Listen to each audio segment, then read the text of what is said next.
আমার স্বামী আমাকে দিয়ে অনেক কাজ করাতো। আর আমি যখন ক্লান্ত হয়ে যেতাম তখন সে আমাকে এক গ্লাস ঠান্ডা দুধ খেতে দিত।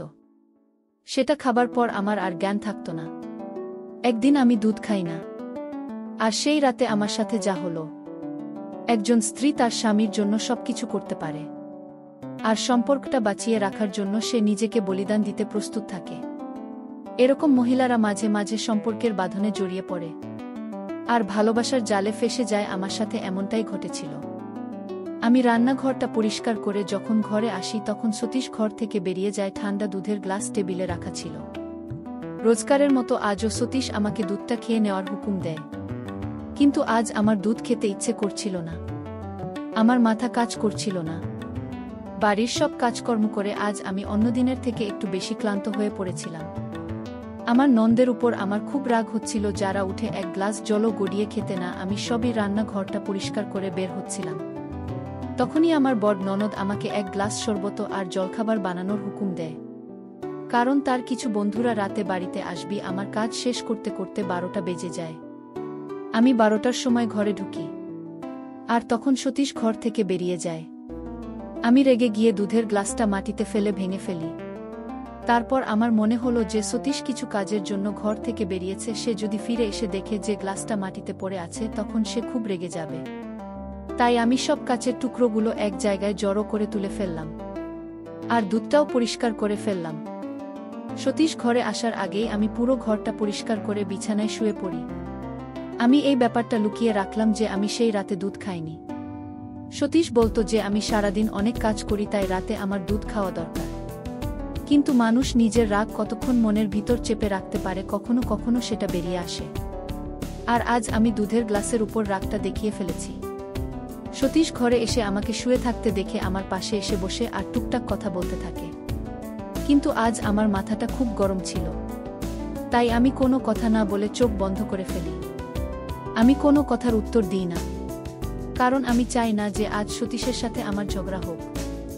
অন্যদিন দুধ চা খাওয়ার পরে যখন আমার ঘুম চলে আসে, কিন্তু আজ কেন জানি না আমার ঘুম আসছিল না। হয়তো আমি দুধ খাইনি বলে, কিংবা আমার রাগের কারণে ঘুম আসছে না। আমি চোখ বন্ধ করার কিছুক্ষণ পরেই সতীশ চুপ করে যায়।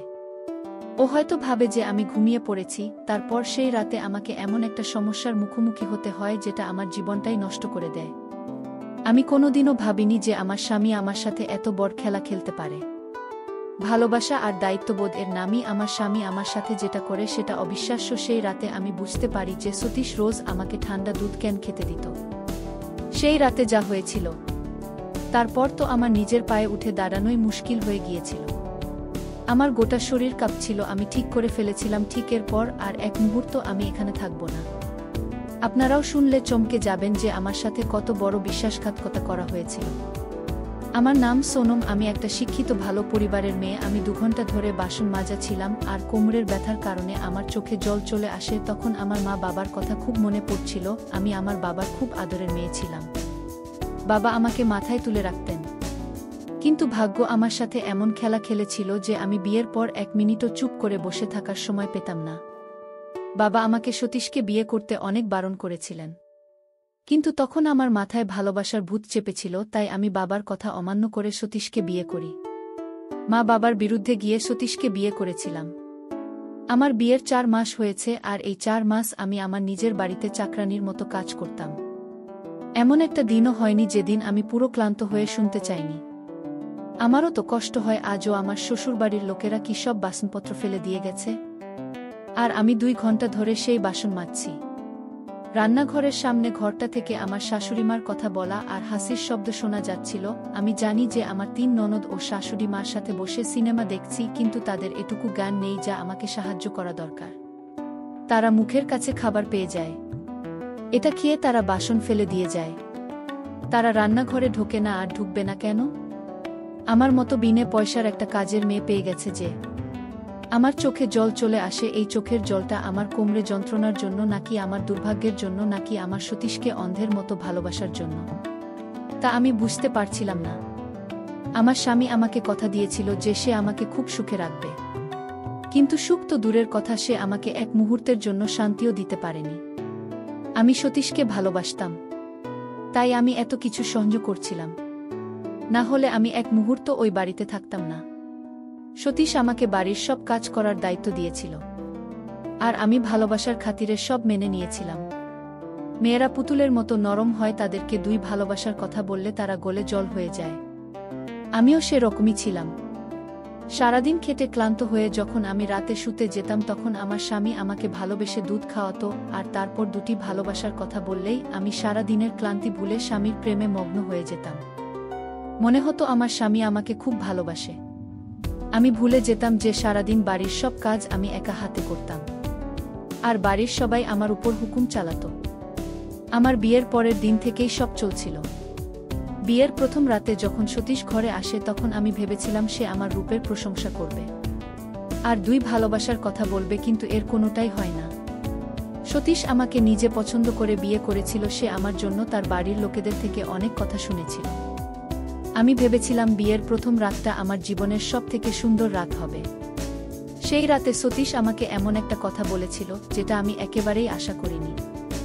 আমি নতুন বলছিলাম, আমি এখন কি করে আমার স্বামীর কথা অমান্য করব, আর সত্যি সেটা খুব ভালো করে জানো। তাই আমি সতীশকে কথা দিয়ে যে ও যা বলবে আমি তাই করব। তারপর সতীশ আমাকে নিজের হাতে ঠান্ডা দুধ খাওয়ায়। তারপর আমি গভীর ঘুমে ঘুমিয়ে পড়ি। সকালবেলা আমার ঘুম ভাঙে আর আমি দেখি যে সতীশ আমার আগে উঠে পড়েছে। এটা দেখে আমার লজ্জা লাগে। আমি বুঝতে পারছিলাম না আমি এত ঘুমিয়ে কি করে পড়লাম। আমি সতীশের কাছে ক্ষমা চাই, আর সে অদ্ভুত চোখে আমার দিকে তাকায় আর বলে, বিয়ের প্রথম রাতে ঘুমিয়ে থাকি, মনে হয় তুমি খুব ক্লান্ত ছিলে, তাই এত ঘুমিয়ে পড়েছিলেন। সতীশ নিজেই প্রশ্ন করে নিজেই তার উত্তর দিয়ে দেয়। তারপর সে একদম নর্মাল হয়ে যায়। বিয়ের সব পার্টি শেষ হয়ে যায়, আর সতীশ আমাকে পার্টির সময়ও মনে করিয়ে দিয়েছিল যে আমি ওকে যে কথা দিয়েছিলাম সেটা আমাকে রাখতে হবে। আমি তার কথায় রাজি হয়েছিলাম। আমি একজন শিক্ষিত লেখাপড়া জানা মেয়ে ছিলাম, কিন্তু আমি জানতাম যে আমার স্বামীর খুশিতেই আমার খুশি। পার্টি শেষ হওয়ার পরের দিন থেকে আমি আমার কথা রাখতে শুরু করি। বিয়ের প্রথম রাতে সতীশ আমাকে বলেছিল আমি যেন তার বাড়ির লোকের সেবা করি, আর বাড়ির সব কাজকর্ম নিজের হাতে করি, যাতে আমি বাড়ির সবার মন জয় করতে পারি, আর খুব তাড়াতাড়ি আমরা একটা সুখী পরিবারের মতন জীবন কাটাতে পারি। সে আমাকে বলেছিল সেই বাড়িতে শাশুড়ি বৌমার ঝগড়া দেখতে চাই না, তাই আমাকে আরাম ত্যাগ করতে হবে, আর শাশুড়ির কথা মেনে চলতে হবে। তার কথাটাও ভুল ছিল না, কারণ সে আমাকে বিয়ে করার জন্য তার মা আর বোনেদের বিরুদ্ধে গিয়েছিল। তাই জন্য আমি তার কথা মেনে নিয়েছিলাম। কিন্তু যত দিন যায় আমার মনে হতে থাকে আমি মানুষ থেকে একটা মেশিনে পরিণত হয়েছি। ভোর 4টের সময় উঠে আমি কাজ শুরু করতাম, আর রাত 11 অবধি আমার কাজ শেষ হতো না। রান্না করা থেকে কাপড় কাচা সব কাজ আমাকে একা হাতে করতে হতো। বাড়িতে আমার 3জন আইবুড়ো ননদ ছিল, কিন্তু তারা সারাদিন আরাম করত। সারাদিন আমার শাশুড়ির সাথে বসে গল্প করত, নয়তো নিজের ঘরে শুয়ে থাকত, আর আমি একা হাতে বাড়ির সব কাজ করতাম। আমার ননদের দেখে আমি অবাক হয়ে যেতাম। তাদের দেখে মনে হতো না তারা কোনো মিডিল ক্লাস ঘরের মেয়ে। তারা সবসময় সেজেগুজে নতুন জামাকাপড় পরে থাকত, যেন তারা এক্ষুনি কোনো বিয়ে বাড়িতে যাবে। আমার শাশুড়ি মা খুব সেজেগুজে বিছানায় শুয়ে থাকত, আর শুয়ে শুয়ে পুরনো সিনেমার হিরোদের দেখে মজা নিত। তারা শুধু একটা কাজ করতে পারত না, সেটা হলো বাড়ির কাজ। আমার বিয়ের 1 মাস হয়ে গিয়েছিল, আর এই 1 মাস আমি খেতে খেতে পাগল হয়ে গিয়েছিলাম। বিয়ের পর থেকে আমি একবার আমার বাপের বাড়িতে যাইনি। একদিন রাতে আমি সতীশকে বলি যে সে যেন তার বোনেদের বলে বাড়ির কাজে হাত লাগাতে, কারণ আমার উপর বড্ড বেশি চাপ পড়ে যাচ্ছে, আর আমি কিছুদিনের জন্য আমার মায়ের কাছে যেতে চাই। এটা শুনে সতীশের ব্যবহার খুব খারাপ হয়ে যায়। সে আমাকে বলে, আমাদের বিয়ের মাত্র 1 মাস হয়েছে, আর এর মধ্যেই তুমি তোমার বাপের বাড়ি যাওয়ার কথা বলছো। কি এমন করতে বলা হয়েছে তোমাকে? শুধু বাড়ির কাজটুকু তো করতে বলা হয়েছে। আমি তোমার জন্য সবার সাথে ঝগড়া করেছি, তোমাকে বিয়ে করেছি, আর তুমি আমার জন্য এইটুকু করতে পারবে না? আমার বোনেরা এখনো অনেক ছোট, আমি চাই না তুমি থাকতে ওরা বাড়ির কাজ করুক। সতীশের কথা শুনে আমি অবাক হয়ে যাই। 18 থেকে 20 বছরের মেয়ে দেশে ছোট বলছে। আমার বয়স ওদের কাছাকাছি ছিল।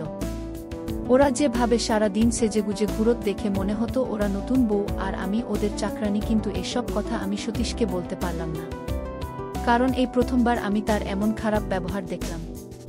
তাই আমি চুপ করে গেলাম। আমার সাথে কেউ কোনোদিন এভাবে কথা বলেনি, আর আমি সতীশের থেকে কিরকম ব্যবহার আশা করিনি। ওর জন্য আমি আমার মা বাবার বিরুদ্ধে গেছিলাম।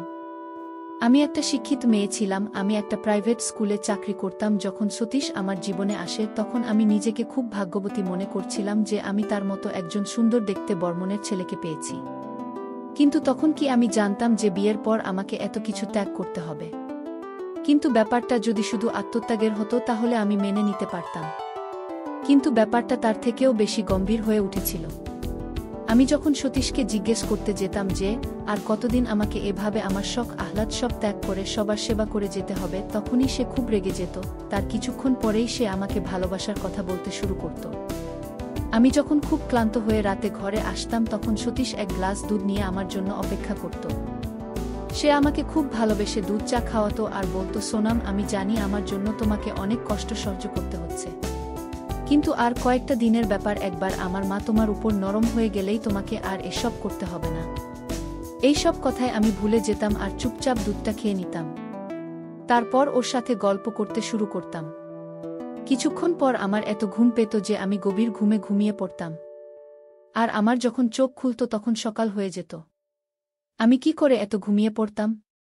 আমি বুঝতে পারতাম না। বিয়ের আগে আমার ঘুম এত গভীর ছিল না। আমি রাতে অন্তত 2 বার ঘুম থেকে উঠতাম।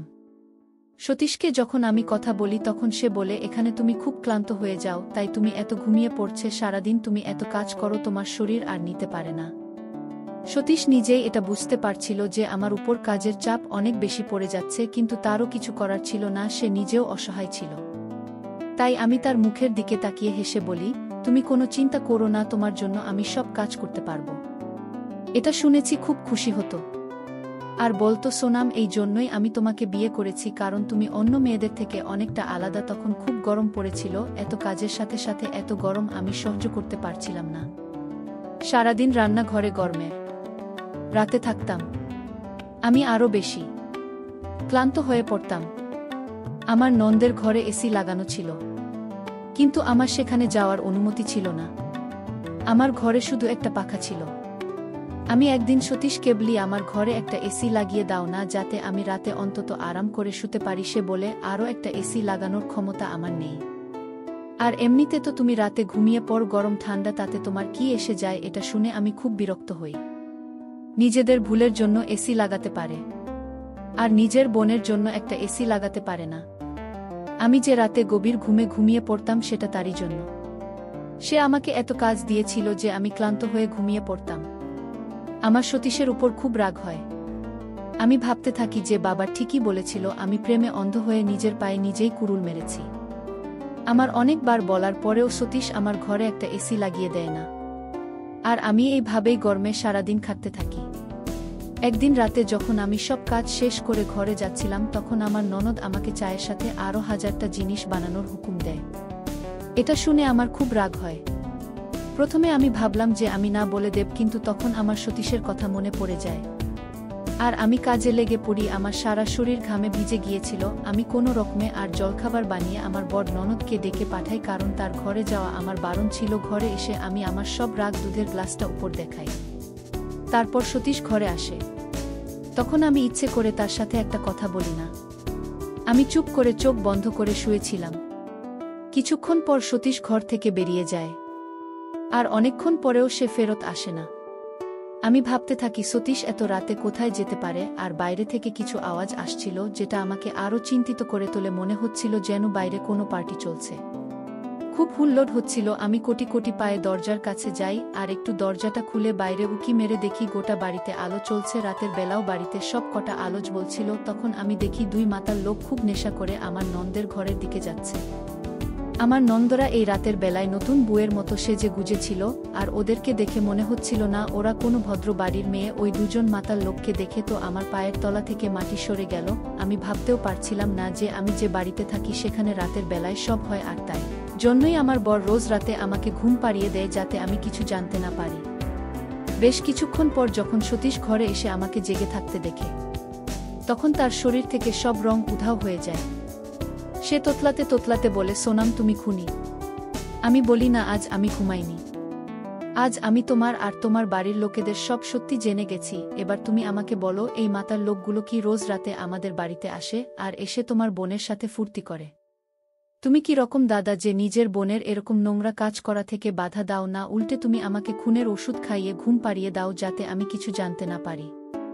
এসব শুনে সতীশ প্রথমে খুব রেগে যায়, আমাকে চুপ করানোর চেষ্টা করে, কিন্তু সে বুঝতে পারে যে আমি সহজে চুপ করে থাকব না, তাই সে আমার পায়ের কাছে বসে আমাকে সব সত্যি বলে দেয়। তার কথা শুনে আমার হুঁশ উড়ে গেল। আমি তার চোখে জল দেখতে পেলাম। সে আমাকে বলে যে এই বাড়িতে যে 3 জন মেয়ে আছে তারা তার বোন নয়, যাকে সে মা বলে ডাকে সে ও তার নিজের মা নয়। ও যখন অনেক ছোট ছিল তখন ওর মা বাবা মারা গেছিল, আর ওর কাকাও কি বাড়িতে ছেড়ে গিয়েছিল। এটা একটা বিধবা মহিলার বাড়ি ছিল। সতীশ যাকে মা বলে ডাকে, তিনি তার 3 জন মেয়ের সাথে সাথে সতীশকেও বড় করে তুলেছিল।